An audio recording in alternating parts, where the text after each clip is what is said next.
Good day, Dr. Zaza. We are from Makar team. We are gonna present on industrial relation system in India.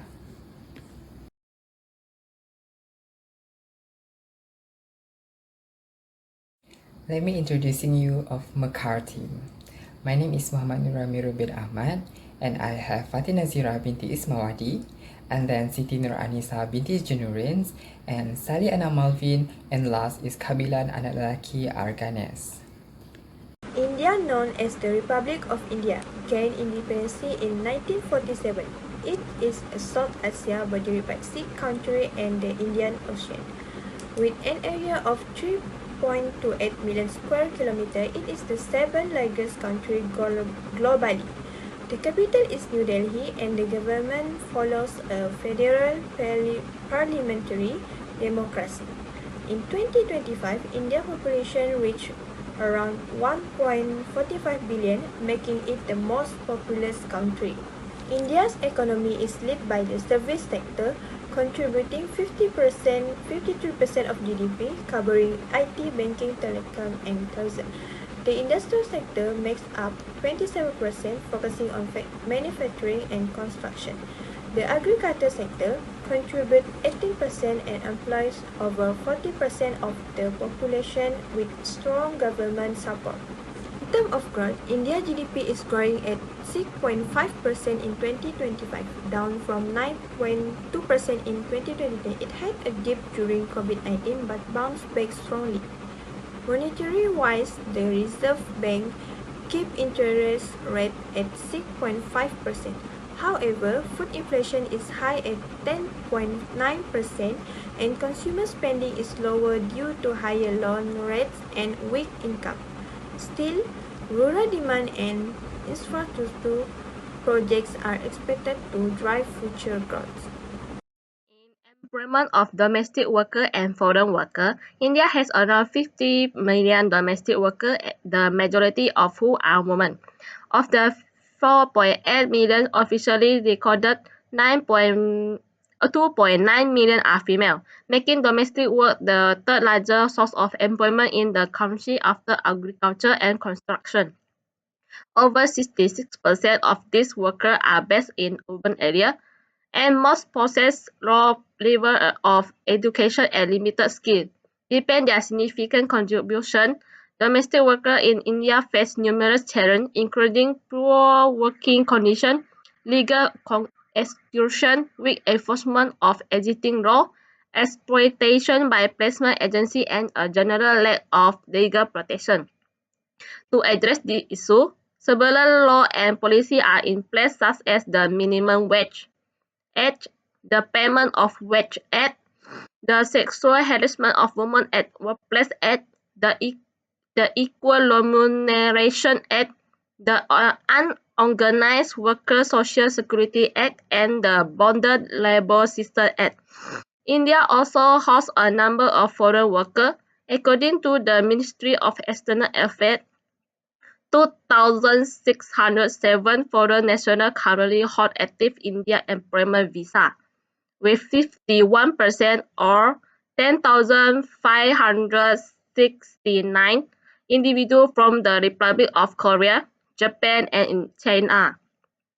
Foreign nationals working in India typically do so under various visa categories, including business visa for meeting and negotiation, employment visa for employment purpose, and intern or project visa for internship or project purpose.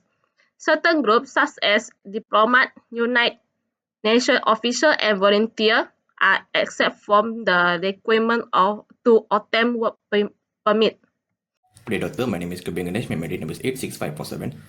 Today, let's begin with the legal framework that affect employment pattern in India. The first one is Constitution right. The Constitution guarantees 6 fundamental rights that individual dignity, justice, liberty.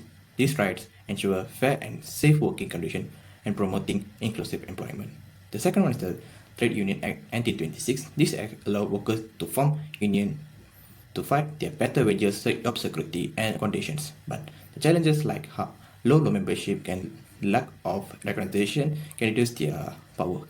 The third one is Industrial Dispute Act 1947. This law helped solve labor conflict through attribution and conciliations. However, slow process and poor enforcement can reduce its impact. The fourth one is Industrial Relation Code 2020. This modern law merges older labor law. It raises layoff threshold, expand union rights, and require notice period before strikes, and streamline labor relation overall. This slide is about sectoral employment and determinant of employee pattern. First one is sectoral employment. From 2013 to 2023, agriculture employed the most people but added little to GDP due to low productivity. The industrial sector remained steady, but the growth was slow. Meanwhile, the service sector grew fast and now contributing over 50% to GDP. Although many jobs are insecure, the second one is about the economic structure and sectorial growth. India's economy has shifted from agriculture to service, especially in urban areas. New sectors like e-commerce are growing quickly, but traditional sectors like manufacturing lag behind in job creations.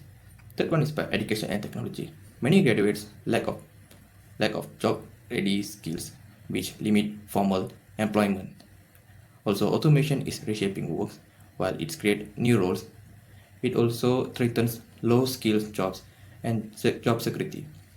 So, both legal policies and economic trends shape who get jobs and what kind of jobs are available. I will explain how the Indian government handles of domestic workers and foreign workers through the key four ministries.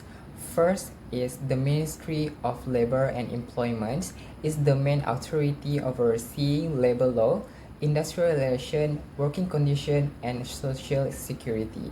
Second is Ministry of External Affairs. They are regulate Indian worker into going abroad and manage the entry of foreign workers into India. Third is the Ministry of Home Affairs is responsible for the entry, stay, and security clearance of foreign nationals working in India. Finally, the Ministry of Skill Development and Entrepreneurship. There it helps to improve the skill and formal recognition of domestic workers, especially those in the unorganized sector. Overall, each minister play a unique role in ensuring the welfare, legal compliance, and development of domestic and foreign workers in India. 4.0 Laws and Regulation Governing Both Domestic and Foreign Worker. First, payment of wages. In India, the Code of Wages in 2019 ensures timely payment of minimum wages to all workers, including domestic workers. However, many still face late payment or underpayment due to informal employment. Second, employment of women. Laws like Maternity Benefit Act and POSH Act 2013 protect women's rights at work, including maternity leave and protection from harassment, but restriction on night shift still exists in some states. Third is working hours and leave.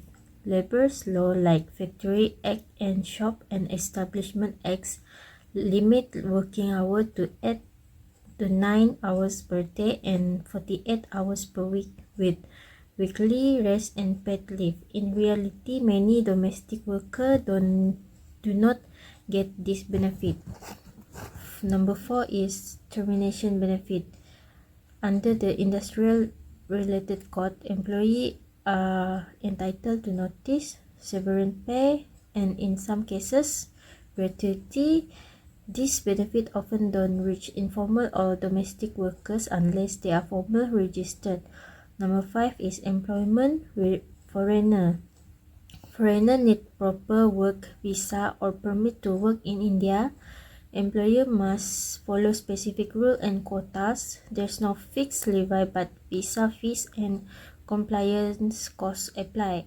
6 is minimum retirement age. There's no fixed retirement age law in India. Most government employees retire at 60 to 65, but private company and informal workers may work longer or retire early. Number 7 is Child and Young Labour. The Child Labour Act bans children under 14 from working and regulate adolescent labour 14 to 18. Number 8 is Social Security Law. The Code on Social Security 2020 covers pension, health insurance and maternity benefit. In practice, many workers in informal sector like domestic work are still excluded from this benefit. Number 9 is other related matter. India has law on bonded labor, forced labor and migrant workers' right. However, domestic workers still lack a dedicated national law through the Supreme Court recently ordered progress on this. Thank you. For the last part is comparison of labor system in Malaysia and India.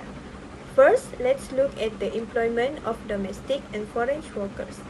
Malaysia heavily depends on foreign workers even in domestic roles. In contrast, India's domestic workforce is mostly made up of internal migrants. In both countries, these workers often operate in informal, low-paid and junior labor conditions. In terms of employment sectors, Malaysian foreign workers are concentrated in construction, manufacturing, plantation, and domestic services. Meanwhile, in India, most workers are found in agriculture, construction, and informal services.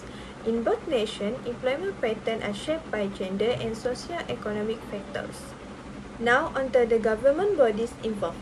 In Malaysia, of the Minister of Human Resources and the Immigration Department oversee labor matters. India labor regulation falls under the Ministry of Labor and various state-level bodies. However, both countries face overlapping agency roles that can complicate regulation. When it comes to labor laws, Malaysia Employment Act includes foreign workers but offer limited protection for domestic workers. India largely excludes domestic workers from national law, although some states have welfare boards. A major concern in both is weak enforcement and legal gaps. To summarize, labor play a vital role in both economy but remain informal and underprotected. Malaysia depends more on foreign labor while India relies on internal migration. Legal frameworks are fragmented and there is a strong need for gender-sensitive and fair labor reforms. Thank you. That's all from our group.